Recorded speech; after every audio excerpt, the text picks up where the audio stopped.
Assalamualaikum warahmatullahi wabarakatuh. Video saya kali ini akan membahas transistor sebagai saklar. Selain kegunaan secara umum, biasanya transistor juga sebagai penguat atau amplifier. Kali ini kita akan diskusi bagaimana jika transistor digunakan sebagai saklar. Sebetulnya topik diskusi kita adalah membahas tentang rugi-rugi daya pada transistor. Yaitu kita mengenal ada 3 macam rugi-rugi daya pada transistor. Yang pertama adalah saat dia konduksi, artinya saat arus mengalir pada kolektor emitor cukup deras. Pada prakteknya, tegangan jatuh antara kolektor dan emitor atau VCE tidak sampai 0, jadi masih ada beda potensial yang cukup sedikit sehingga di situ ada daya yang diserap oleh transistor. Maka muncullah rugi-rugi daya atau daya yang tidak kita inginkan. Rugi-rugi daya yang kedua adalah ketika transistor kita setting off. Pada prakteknya dia tidak betul-betul off, masih ada arus yang mengalir dari kolektor ke emitor walaupun sedikit, sering kita sebut adalah linkage current atau arus bocor, sehingga di situ juga timbul rugi-rugi daya. Rugi-rugi daya yang ketiga adalah saat pensaklaran atau switching, yang asalnya kondisi transistor dari off kemudian menjadi on atau sebaliknya, di situ juga ada rugi-rugi daya. Nah, topik utama kita adalah bagaimana meminimalkan rugi-rugi daya saat switching. Tetapi pada video kali ini kita belum membahas ke arah sana. Saya akan coba kembali ke flashback dasar-dasarnya transistor sebagai saklar terlebih dahulu. Yang pertama nanti akan kita bahas bagaimana transistor kita anggap sebagai ideal untuk mempermudah analisa kita. Yang kedua adalah bagaimana karakteristik kurvanya transistor. Yang ketiga adalah bagaimana supaya transistor itu saturasi atau betul-betul on. Kemudian yang keempat adalah overdrive. Kita tidak menginginkan ketika mengendalikan transistor arus yang masuk ke basis terlalu berlebihan. Kemudian yang kelima adalah disipasi daya atau daya yang diserap oleh transistor seberapa besarnya atau rugi-rugi daya pada transistor. Yang keenam adalah nanti kita akan membahas tentang switching time atau waktu pensaklaran, polanya seperti apa. Kita langsung mulai saja, yaitu saklar sebagai switching biasanya rangkaiannya disusun secara common emitter atau memiliki konfigurasi common emitter atau emitter bersama, yang artinya di sisi input dan di sisi output itu memiliki emitter yang sharing bersamaan, yaitu nyambung antara input dan output ini nyambung ke emitter dengan bersamaan. Ini yang disebut sebagai emitter bersama. Kemudian untuk mengurangi arus yang menuju basis, di sini diberi RB dan kemudian RC ini bisa kita anggap sebagai beban. Nah, untuk mempermudah analisanya biasanya ini kita buat rangkaian ekivalennya menjadi seperti ini, yaitu sisi yang sebelah basis emitter atau pada sebelah kiri ini adalah Vin, kemudian RB, kemudian ada transistor di sisi basis dan emitornya. Kemudian di sisi sebelah kanan, loop sebelah kanan, di sini ada sumber VCC, yaitu VCC di sini. Kemudian ada RC sebagai beban dan ada kolektor emitor. Nah, kita bisa menggunakan hukum Kirchhoff tegangan pada loop basis emitor sebelah kiri ini, yaitu bisa kita dapat Vin minus arus yang mengalir pada RB dikalikan RB kemudian dikurangi tegangan jatuh pada basis emitor. Ini biasanya kurang lebih 0,7 volt. Kemudian sehingga dengan hukum Kirchhoff ini kita bisa mendapatkan nilai RB, yaitu IB RB-nya kita pindah ke ruas sebelah kanan kemudian jadi positif, kemudian IB-nya kita pindah lagi di ruas sebelah kiri, jadi IB-nya ada di bawah. Untuk mencari RB kita bisa menggunakan persamaan ini. Kemudian hukum Kirchhoff tegangan pada looping sebelah kanan atau pada loop kolektor emitor bisa kita dapatkan seperti ini, VCC minus arus yang mengalir pada IC atau RC sama saja dikalikan RC kemudian dikurangi tegangan jatuh pada kolektor emitor. Dengan KVL ini kita bisa mencari tegangan jatuh pada VCE sama dengan VCC minus RC kali IC. Oke, sekarang misal Vin sama dengan 0 volt, sehingga tidak ada arus yang mengalir ke basis. IB-nya sama dengan 0. Maka transistor ini ibarat seperti saklar yang terbuka. Ketika saklar terbuka, arus yang mengalir pada kolektor juga sama dengan 0.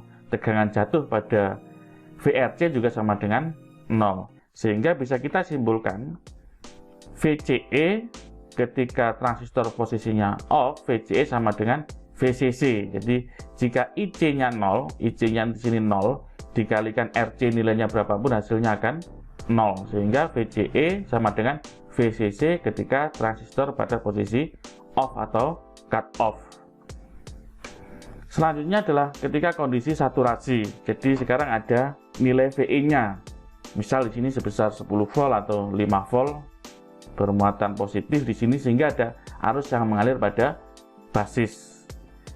Ketika ada arus yang mengalir pada basis yang cukup, sehingga transistor ini bisa kita asumsikan sebagai saklar yang tertutup. Jika ada saklar yang tertutup, di sini ada plus VCC, di sini ada ground, maka arus bisa mengalir dari VCC ke beban menuju kolektor, ke emitter dan ke ground, sehingga IC di sini tidak 0. Ketika IC di sini tidak 0, di sini kita anggap sebagai saklar tertutup, maka VCE sama dengan 0. Jadi tidak ada tegangan jatuh. Ini kita anggap sebagai ideal, tetapi prakteknya saat saturasi atau saat on, VCE masih ada tegangan jatuh yang nilainya mungkin cukup kecil. Nah, ini tadi ada ICE, jadi sehingga tegangan jatuh pada sisi beban ini sama dengan VCC. Jadi di VCE sama dengan 0. Selanjutnya kita akan membahas karakteristik dan load line pada DC atau garis beban. Oke, yang pertama kita perhatikan di sini ada 3 region atau 3 ada wilayah. Yang pertama ada wilayah cut off, kemudian ada wilayah aktif, dan yang terakhir ada wilayah saturasi.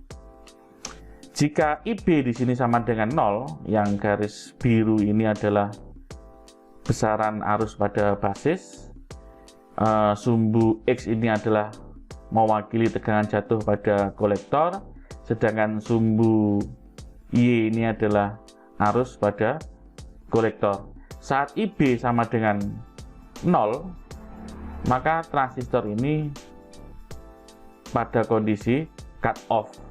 Jadi transistor pada wilayah cut off. Kalau kita perhatikan kurva karakteristik ini, saat cut off, arus IC-nya itu tidak betul-betul 0. Jadi masih ada sedikit arus yang mengalir pada kolektor, sehingga ini kita sebut linkage current ketika posisi cut off. Begitu juga saat saturasi.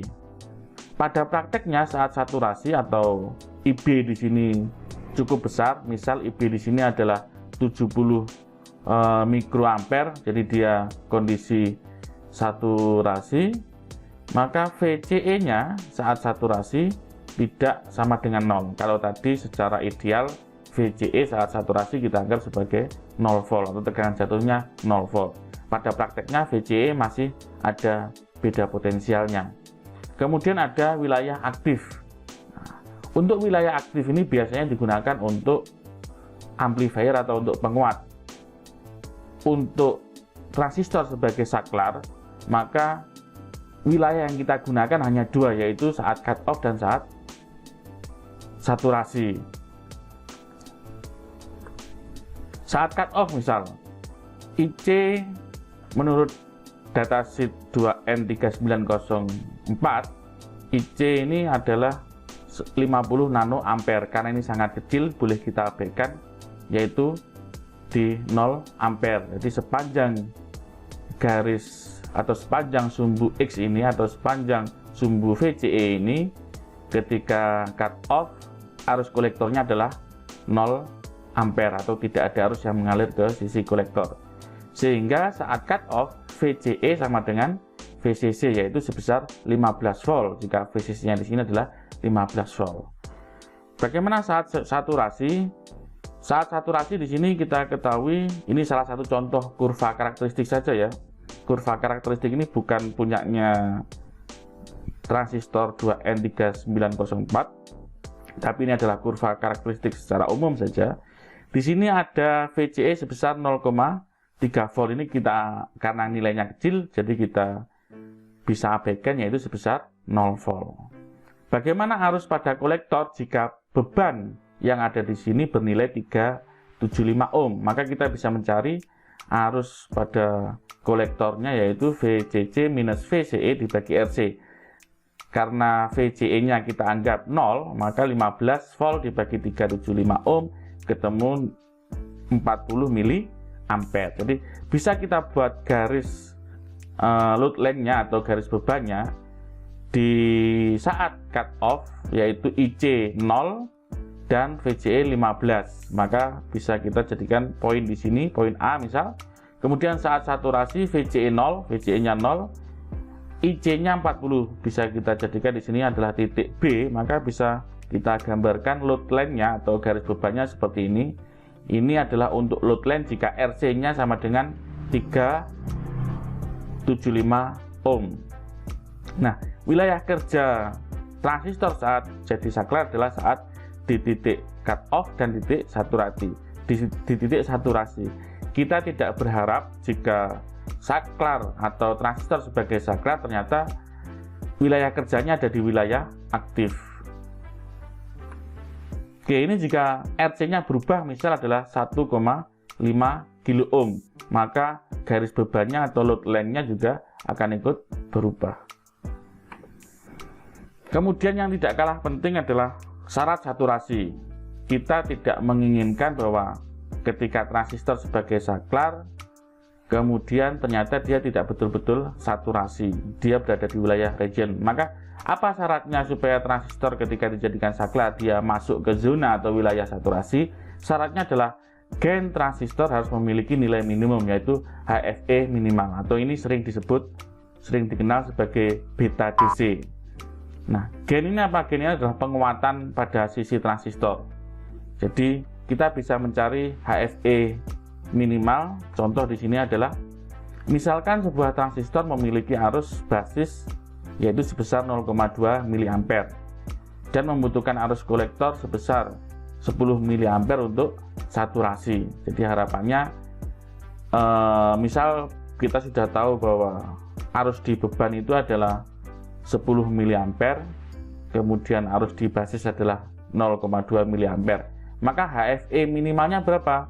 Kita bisa mencari dengan rumus HFE minimal sama dengan arus pada kolektor dibagi arus pada basis, sehingga 10 mA dibagi 0,2 mA ketemulah 50. Artinya jika ingin transistor tersebut betul-betul saturasi, maka transistor tersebut harus memiliki gain DC minimal sebesar 50. Seperti itu. Nah, sekarang kita lihat misal pada kasus ini transistor yang digunakan adalah tipe 2N3904. Kita bisa lihat data sheet-nya 2N3904. Ini misal. Jadi pada data sheet 2N3904 ketika arus kolektornya adalah 10 mA, maka transistor tersebut bisa memiliki gain atau penguatan sebesar 100 kali minimalnya. Maksimal yang bisa digaransi pada gain transistor tersebut adalah 300 kali. Oke, sebelum kita kembali ke sana, di sini kalau kita lihat karakteristik gainnya, dia tidak linear. Saat arusnya kecil, gainnya juga kecil, kemudian meningkat, tetapi tidak linear. Kalau kita lihat kurva di sini, saat arusnya besar dia kembali turun lagi. Saat gain puncaknya ini di sini kurang lebih ada di arus kolektor pada posisi 10 mA.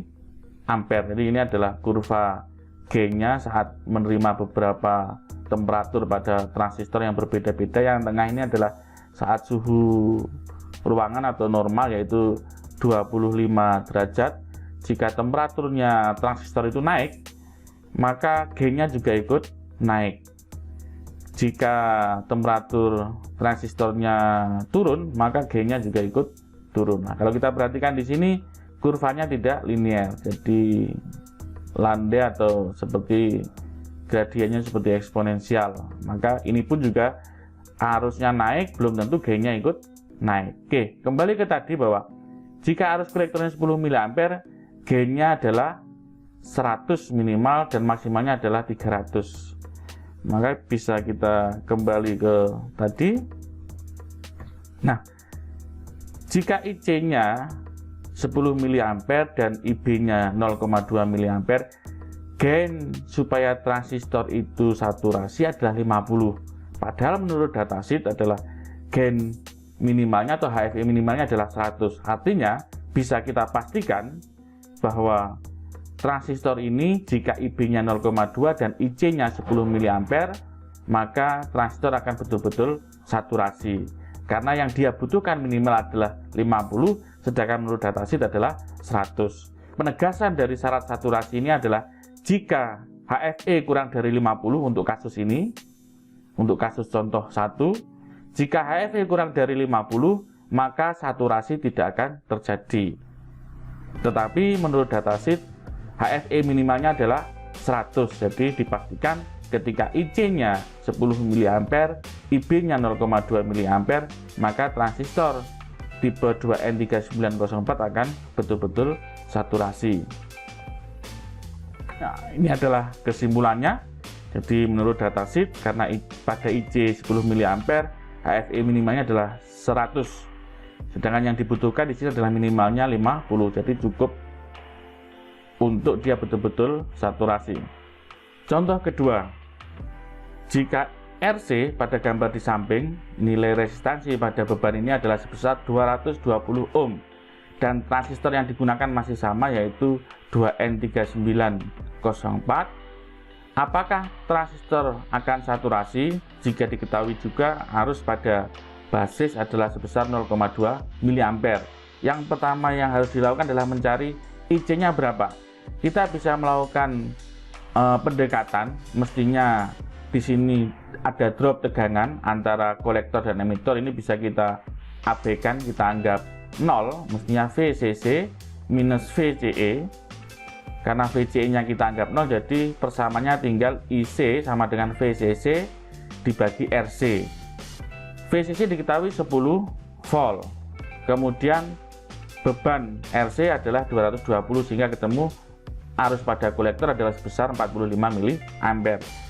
Kita sudah punya IB, kita sudah punya IC, sekarang bisa mencari HFE minimal. IC-nya adalah 45 mA, tadi barusan kita hitung, kemudian IB-nya adalah 0,2 mA, sehingga ketemu 225. Maka supaya rangkaian ini atau saklar ini bisa betul-betul saturasi, maka transistor harus memiliki gain minimal sebesar 225. Kita lihat di datasheet. Oke, saat IC di sini tadi di contoh soalnya adalah saat IC-nya 45 mA, maka caranya adalah kita melakukan pendekatan yang ada di atasnya, yaitu IC 50 mA ini, yaitu transistor memiliki gain sebesar 60 HFE. Gain minimalnya adalah 60. Artinya kalau kita kembalikan di sini, tadi syaratnya adalah, kalau kita masih ingat di sini, gain transistor harus memiliki nilai minimum, atau jika kurang dari 50, kalau kasus contoh 2, jika kurang dari 225, maka saturasi tidak akan terjadi. Ini HFE minimalnya adalah 225, sedangkan HFE minimal pada datasheet adalah 60. Maka bisa kita simpulkan bahwa berdasarkan datasheet, pada saat arus kolektor sebesar 50 mA, HFE minimalnya adalah 60. Artinya 60 ini lebih kecil daripada HFE yang dibutuhkan. Sehingga atau oleh karena itu, transistor pada kasus ini dia tidak akan mengalami saturasi atau transistor berada pada zona aktif. Oke, sekarang kita akan berbicara overdrive. Apa itu overdrive? Contoh yang ketiga misal. Sebuah transistor memiliki arus basis sebesar 0,2 mA, masih sama arus basisnya dengan contoh yang tadi, dan membutuhkan arus kolektor sebesar 10 mA. Contoh ini sama dengan contoh yang pertama untuk saturasi. Maka HFE minimalnya ketemu 50 HFE. Menurut datasheet, HFE minimal saat IC 10 mA yaitu 100. Kalau kita lihat datasheet, saat IC 10 mA, HFE minimalnya adalah 100, HFE maksimalnya adalah 300. Jadi HFE minimalnya adalah 300 dan HFE maksimalnya adalah 300. Minimalnya 100, maksimalnya 300.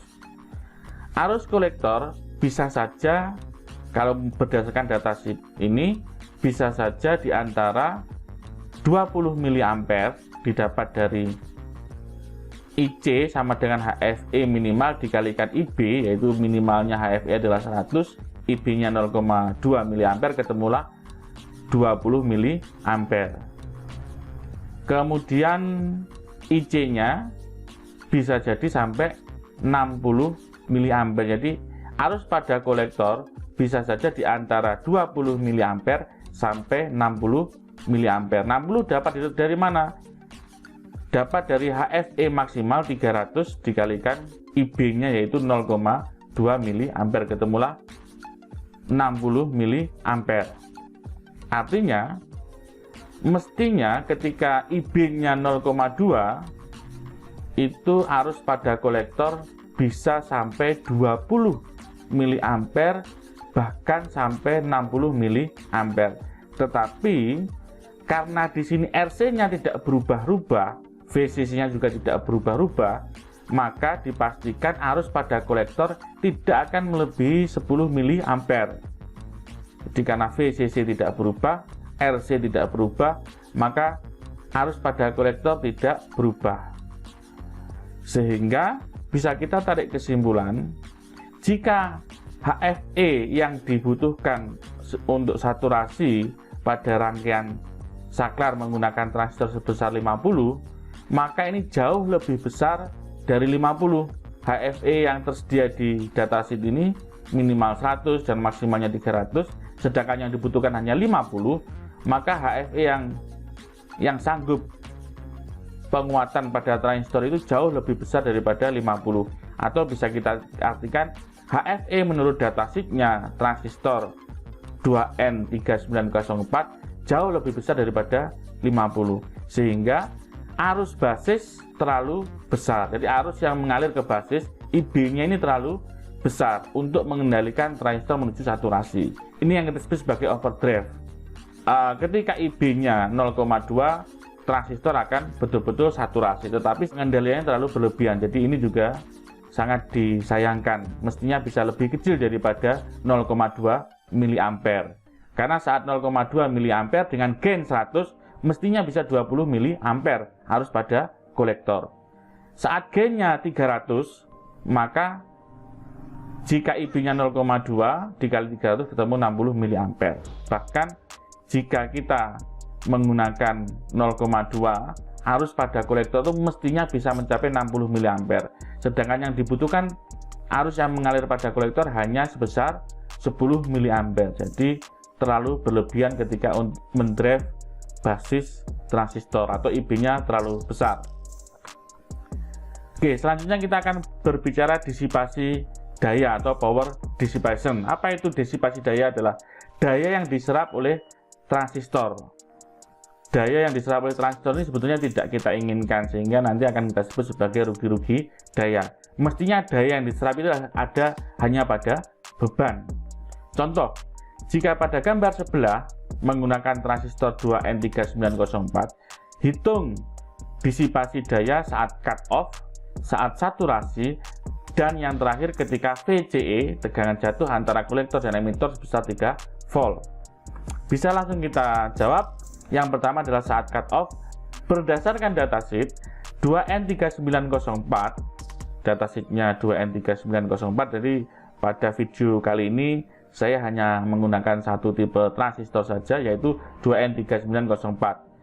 Arus kolektor saat cut off itu masih ada arus yang mengalir, yaitu sangat kecil, yaitu sebesar 50 nanoampere.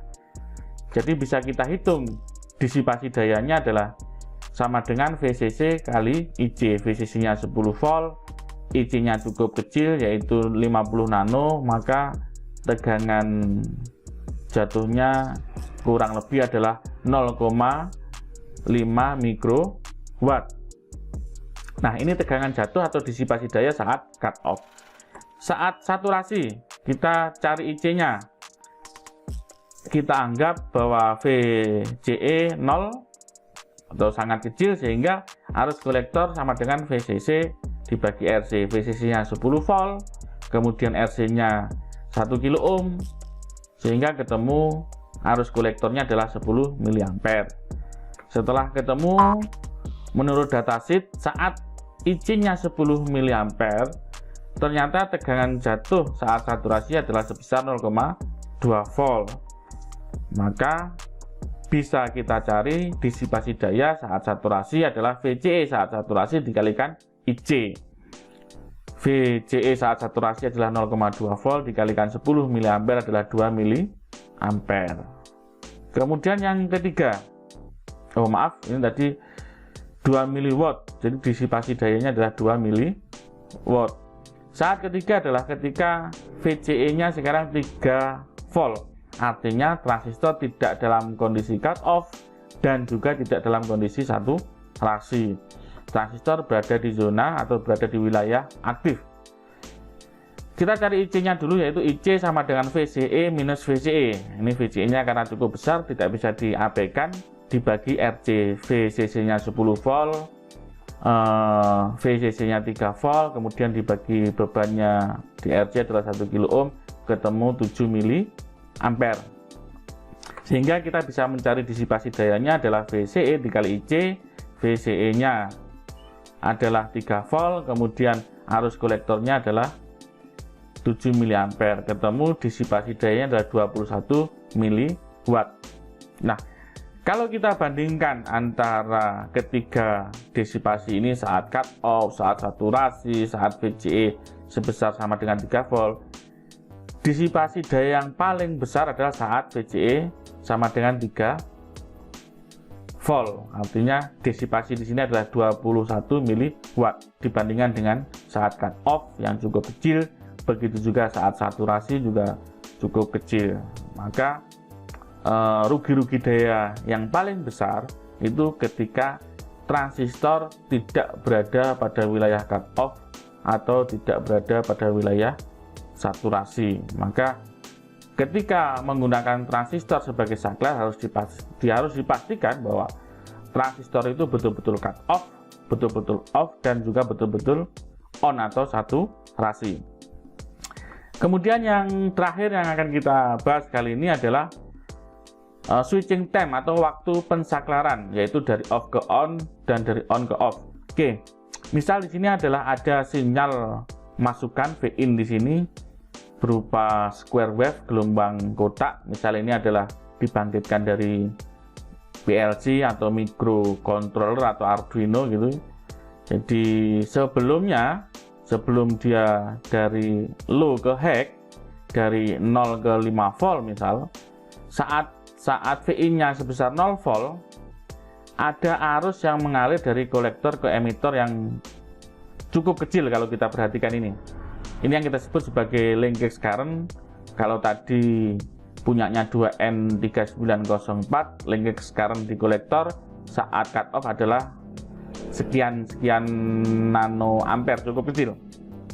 Kita lanjutkan.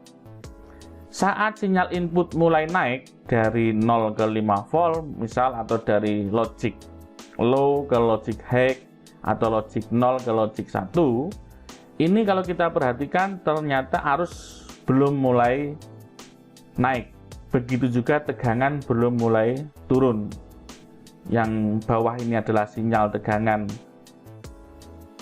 pada transistor pada posisi VCE di sini, sedangkan yang atas ini adalah sinyal arus yang mengalir pada kolektor. Jadi saat sinyal masukan mulai naik, mulai hack, dia ternyata masih belum naik. Proses naiknya kapan? Setelah selama time delay, TD atau dinotasikan sebagai TD. Jadi biasanya TD ini juga ada di dalam datasheet transistor ya. TD ini kemudian naiknya sampai 10%-nya dari IC. Jadi sampai 10% dari IC. Misal kalau IC-nya adalah 10 mA, maka TD ini berangkat dari saat ini hack sampai TD, sehingga ketemu di sini adalah 0,1 mA jika IC-nya 10 mA. VCC-nya juga seperti itu. VCE-nya juga tidak langsung turun seketika itu. VCE-nya turunnya sangat pelan-pelan. Turunnya sangat pelan-pelan setelah sinyal inputnya berubah jadi low ke high dari 0 ke 5 volt. Dia turun pelan-pelan sampai 90%-nya dari VCC. Jadi sama, ini kalau kita tarik garis lurus sama. Selanjutnya dari 10% dari arus kolektor menuju 90% ini ada waktu yang kita sebut sebagai rest time, atau waktu yang dibutuhkan arus untuk naik dari 10% sampai ke 90%. TR ini juga biasanya dicantumkan dalam sebuah datasheet. Begitu juga tegangan pada VCE juga turun cukup drastis dari 90% hingga 10%, atau dari 0,9 VCC jadi 0,1 VCC. Artinya waktu yang dibutuhkan saklar untuk menyala kita notasikan sebagai T-on. Waktu yang dibutuhkan untuk menyala. Di mana T-on ini kalau kita lihat di sini adalah T-on sama dengan delay time atau waktu tundanya ditambahkan dengan rest time, waktu naiknya. Jadi begitu sinyalnya di basisnya sudah kita suruh